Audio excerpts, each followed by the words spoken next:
দেখো কি আজব কাণ্ড ঘটেছে। তোমার আবার কি হলো?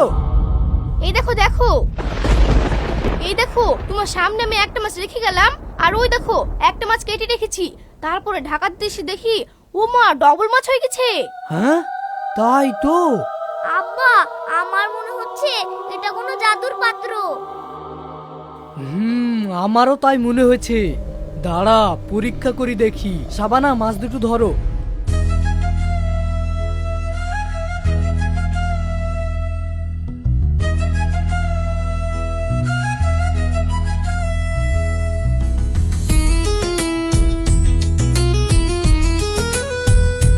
সোহান, ঘর থেকে কিছু একটা লিয়ে আয় তো তাড়াতাড়ি।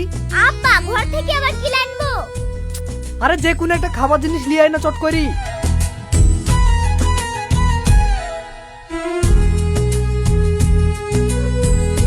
আব্বা, এই দেখো লাও, লেবু এনেছি। দে, আইতেই হবে, তুই একটু দূরে সরি দাঁড়া।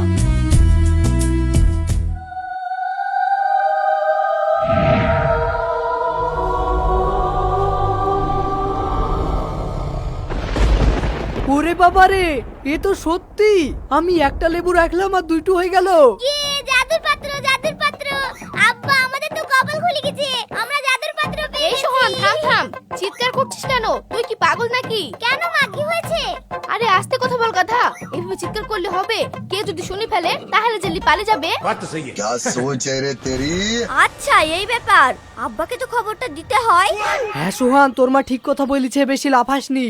চল এই পাত্র ডালি ঘরে চলে যাই, কেউ দেখলি লাবালি পালি যাবে।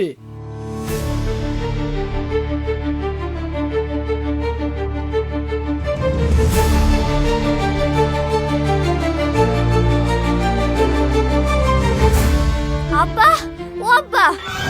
কি রে, ওইভাবে ছুটে আসছিস, কি ব্যাপার? আব্বা, একটা আজব খবর এনেছি, তুমি শুনলে অবাক হয়ে যাবে। আজব খবর? কি ব্যাপার? গ্রামে কারো কিছু হইলো নাকি? ডাবলু চাচার খবর আব্বা, ওরা একটা জাদুর পাত্র পেয়েছে। জাদুর পাত্র? তোর কি ভর দুপুরে মাথা খারাপ হলো নাকি? রূপকথার গল্প শোনাচ্ছিস আমাকে? না আব্বা, রূপকথা না, আমি নিজের চোখে লুকিয়ে লুকিয়ে সব দেখে আসলাম। কি দেখলি? একটু খুলে বল তো আমাকে। ডাবলু চাচা একটা জ্যান্ত মাছ ওই পাত্রর ভিতর রাখলো, আর একটু পরেই দেখি ওই পাত্রের ভেতর দুটো মাছ। তারপর ডাবলু চাচা জল ফেলে দিয়ে একটা কমলা লেবু রাখলো। আমি নিজের চোখে দেখলাম আব্বা, একটা লেবু থেকে দুটো লেবু হয়ে গেল। সত্যি বলছিস তুই? লেবু ডবল হয়ে গেল? তার মানে ডাবলু তো ওই পাত্রর জোরে রাতারাতি বড়লোক হয়ে যাবে। হ্যাঁ আব্বা, ডাবলু চাচা আনন্দে নাচছিল, ওরা এবার অনেক বড় লোক হয়ে যাবে। तेरा तो गेम बजाना पड़ेगा। না না, তা কি করে হয়? ডাবলু আমাদের চোখের সামনে বড়লোক হয়ে যাবে আর আমরা বসে বসে আঙুল চুষবো? না না, এটা হতে দেওয়া যাবে না। তাহলে এখন কি করবে আব্বা? রহস্য যখন আমরা জেনে গেছি, তখন ওটা ডাবলুর ঘরে থাকতে দেওয়া যাবে না। যেভাবেই হোক ওই পাত্রটাকে আমার চাই। क्या सोच है আব্বা, रे तेरी। তার মানে তুমি কি ওটা চুরি করে আনবে? তাহলে তো খুব ভালোই হবে।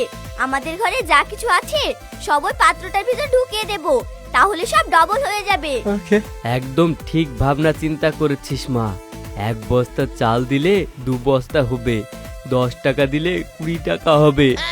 আজ রাতে আমি ডাবলুর বাড়িতে গিয়ে ওই পাত্রটা চুরি করলি চলে আসবো। আর তুই একদম চুপচাপ থাকবি, কাউকে কিছু বলবি না। আচ্ছা ঠিক আছে আব্বা, আমি তাহলে নিচে গেলাম। আচ্ছা যা। কি খবর এনে দিল আমাকে? আমার তো জান ঝটফট করছে, মন বলছে এক্ষুনি গিয়ে ওই পাত্রটা চুরি করলি চলে আসি। ও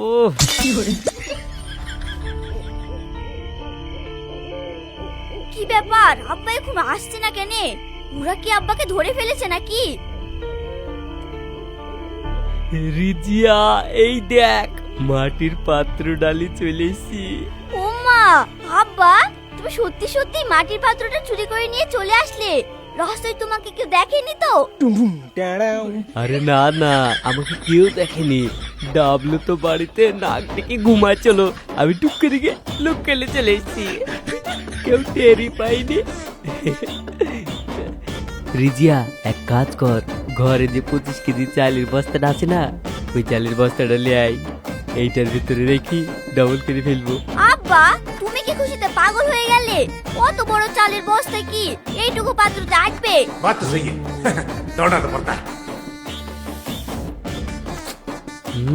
রিজিয়া তুই কিন্তু এটা ঠিক কথাই বলেছিস। তাহলে এক কাজ কর, আমাদের যা টাকা পয়সা সোনা দানা আছে না ওইগুলো সব লে আয়।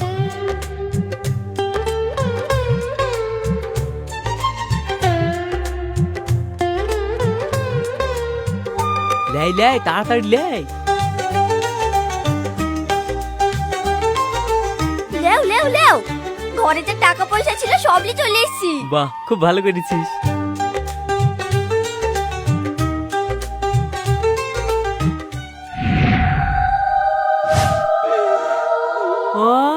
এ কি রিজিয়া, এটা কি হলো রে?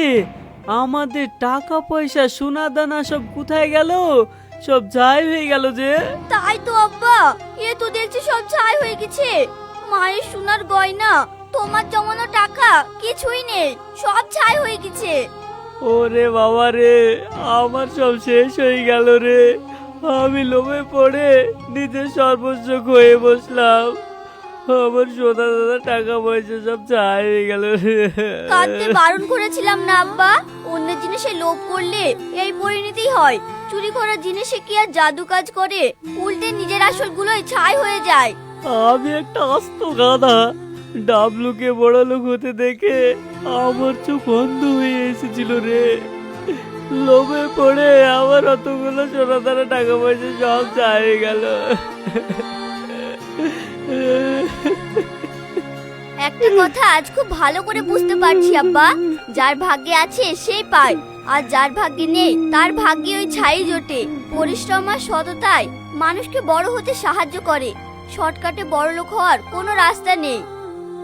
আরে রিজিয়া, তুই একদম ঠিক বলেছিস। এই জাদুর পত্র আমাদের মতো চোরের কথা শুনবে না রে। এটা শুধু সৎ মানুষের জন্য। সৎ মানুষেরই কথা শুনে আমি অনেক পাপ করেছি রে। ওই জন্য এই পাত্র আমার সইছে না।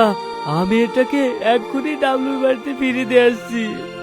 হ্যাঁ আব্বা, সকাল হলে সবাই জেনে যাবে এটা তুমি চুরি করেছো। তার চেয়ে ভালো তুমি এটা এক্ষুনি ওদের বাড়িতে দিয়ে এসো।